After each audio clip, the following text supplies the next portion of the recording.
Hey guys, Liz here, aka Isabelle Cheren, Liz for Paris Adored, Bondi Babe, and all my bots. Welcome to another Coffee with Isa. Today it's going to be about fibromyalgia, which someone asked me about, and I didn't want to talk about it last week because it was Easter and I didn't think it's a long subject. Just to catch up on what I've done this past week, because I've actually not been at work. Woohoo! And what I haven't done, seriously. Oh, I've been such a lazy girl, and I love it, absolutely love it. Late nights, and late mornings. Oh, you should try it sometime. Have nothing planned and just do as you please. Been wonderful. And catching up with friends. Anyhow, I will crack on with my virtual go.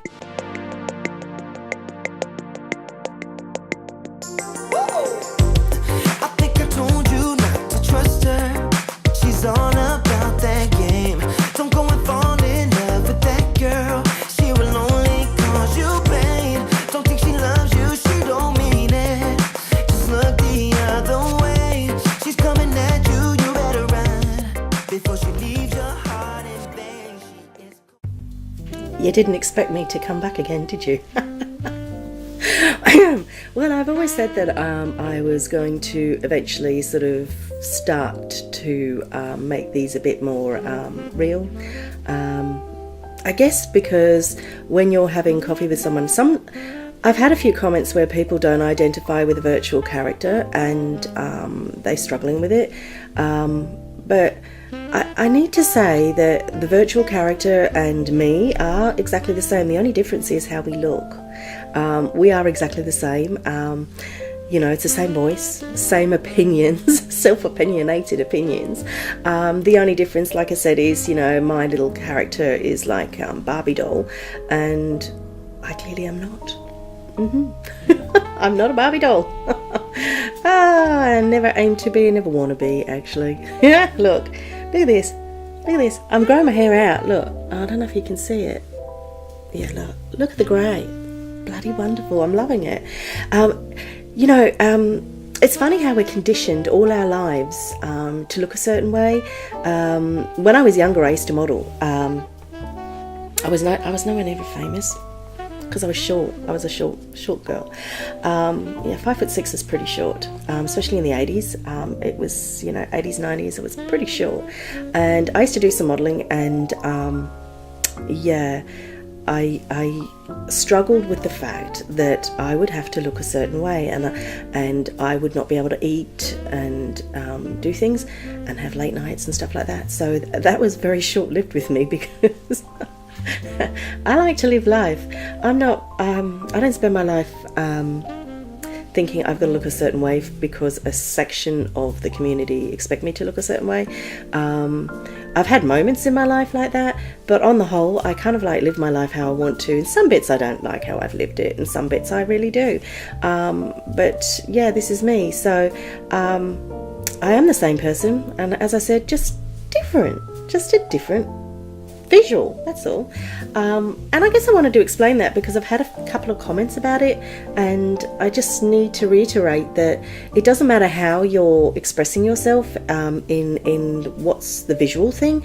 I think the most important thing is that you are expressing yourself. Like, for example, I'm expressing myself and I'm the one that's talking. I'm not using a computer generated voice or anything. This is my voice. Yeah, I know, grating to some, pleasurable to others. It is as it is. So I just wanted to sort of kind of clear up that fact and then crack on with coffee. Okay. You didn't expect this, did you? Nah. Oh, bugger it. Part of me wants to just record this whole Coffee with Isa as the real life me. The only reason I'm not is because I'm recording this as bites on my iPhone and then having to send it to my computer to sort of, render it and put it in the virtual thing. And I'm like, why bother? So, Coffee with Isa, with Liz, actually. Right. Okay, one of the things that people have asked me about within emails and stuff, and I've been asked it in World, is that I briefly touched on fibromyalgia, which is a condition that I have. I was diagnosed with it a few years ago. Do I understand it? Hell no, I haven't a clue. All I know is I take drugs. Happy drugs. No, I'm joking. Basically, it sort of really started when my mum died. I actually went into shock when I got the phone call from Australia that my mum had passed. And for 2 days, my spine, it was really weird what happened. I went to bed absolutely distraught. And I woke up during the night and I couldn't move.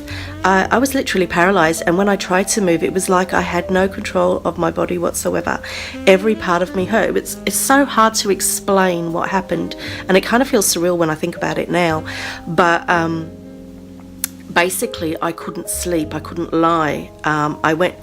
Let's get basic here. I went to go to the toilet and I just couldn't even do that. I couldn't do anything. The best place I was sat up straight in a chair. It was really weird. So my spine went, and that was the first indication that something wasn't right. I saw a doctor a few days later, and they gave me some medication at the time, some pain-killing medication, and I took that, and I was, able to sort of sleep and get, sort of get myself right.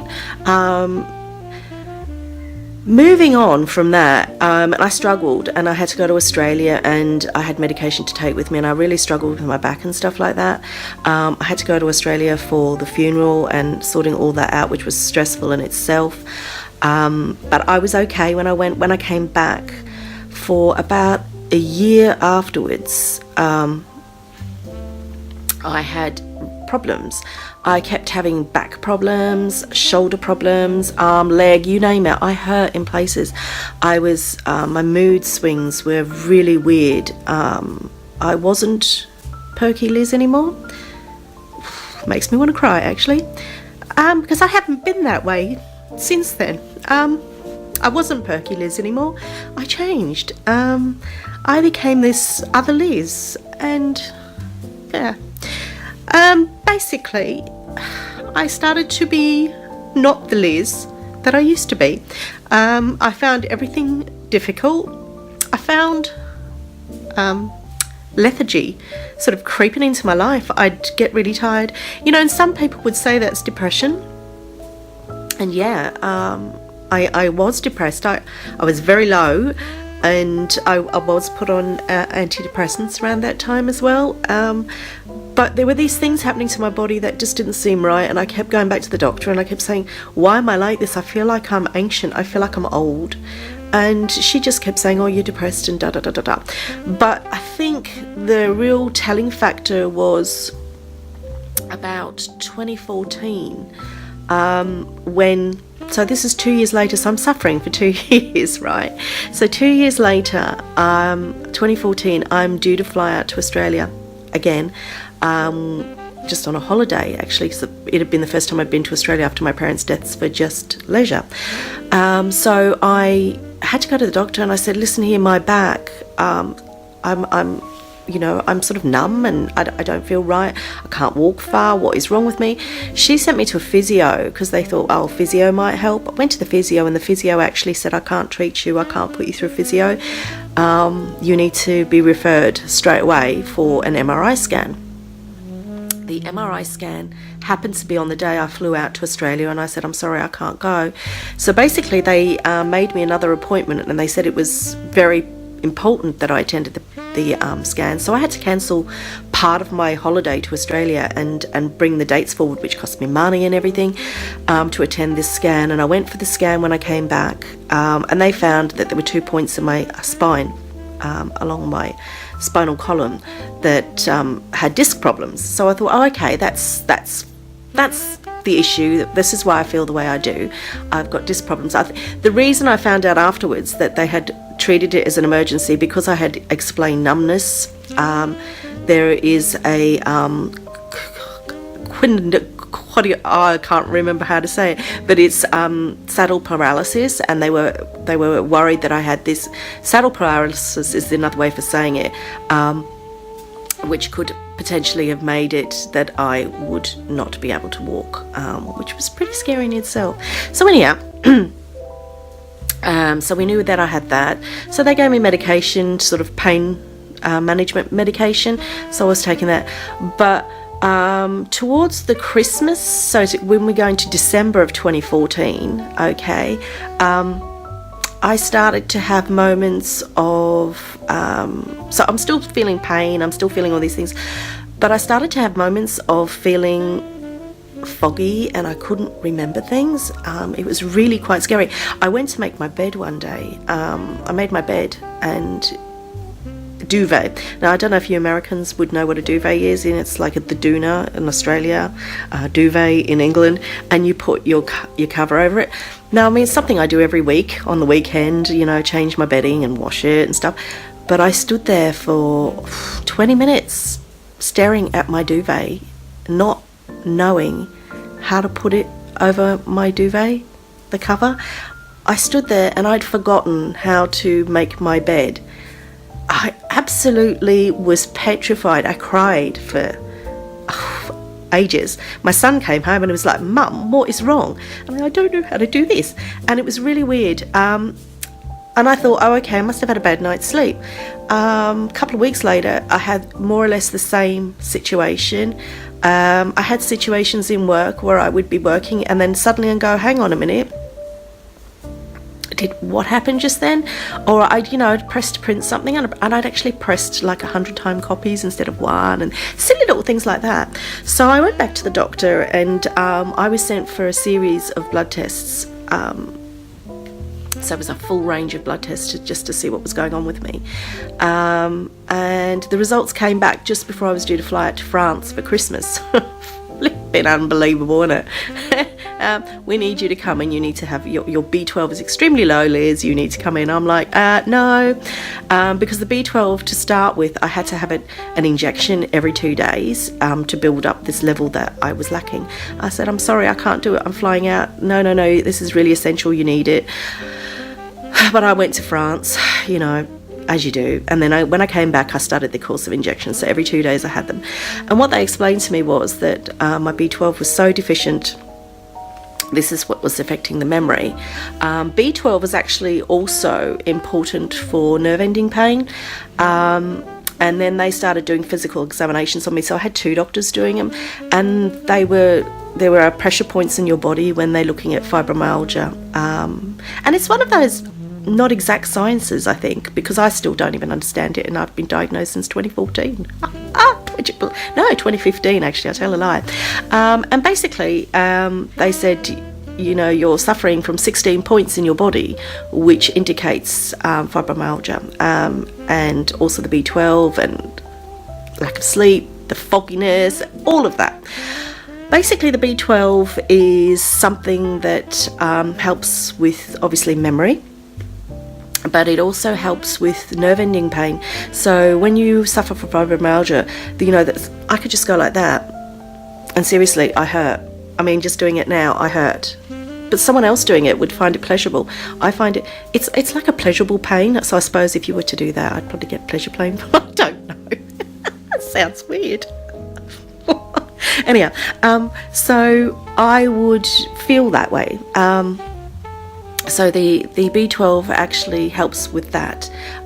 It makes it, I guess, I don't know, it's supposed to make it less painful, though I have actually raised it recently and said to them, listen here, I'm having the B12 every 3 months, and I've got to have them every 3 months. Now this is the funniest bit. Every time I turn up, they go, you're late, Liz. You're supposed to have had it a month ago, and I'll say, yeah, no, I forgot. Which is really funny, because the B12 is supposed to help me remember, and I'm like, I forgot. In fact, I'm due one now. I better make an appointment. Yeah, I shouldn't laugh about it, but it does make me laugh. So I have regular B12 injections. I take a drug. Well, let me tell you about the drug. They put me on the drug in 2015, amitriptyline. For God's sake, fuck me, never ever take that if you've been prescribed it. I know some people it works with, but let me tell you, that absolutely knocked me. The amitriptyline was given to me to help me sleep at night, because one of the things when you have fibromyalgia is the difficulty to sleep. The difficulty is that you are having this pain, and I was constantly having pain, sort of my legs, my arms, my back, everywhere was painful. I was so exhausted but so awake. It was really hard to it's hard to explain to people how it makes you feel. So they put me on amitriptyline. Yeah. Take it at night. So you take it at night, and it knocks you out. Literally, it would knock me out. But the problem was, I couldn't wake up in the morning.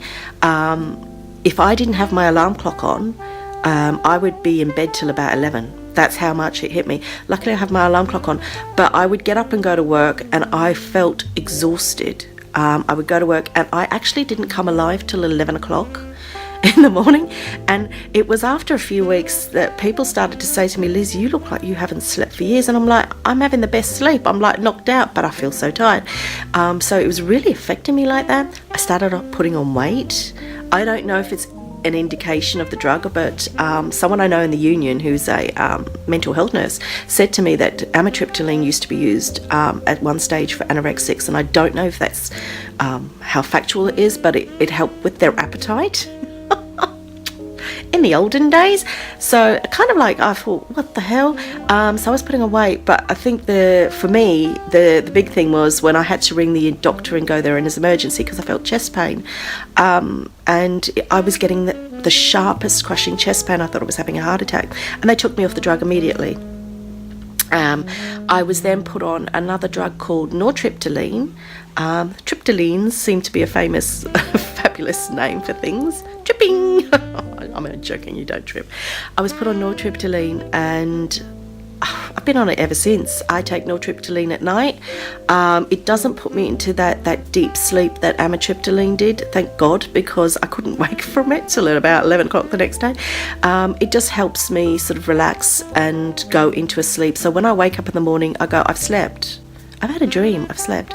I always know I've slept. I know this sounds silly. If I've had a dream, I think, oh yeah, I've slept. It's weird.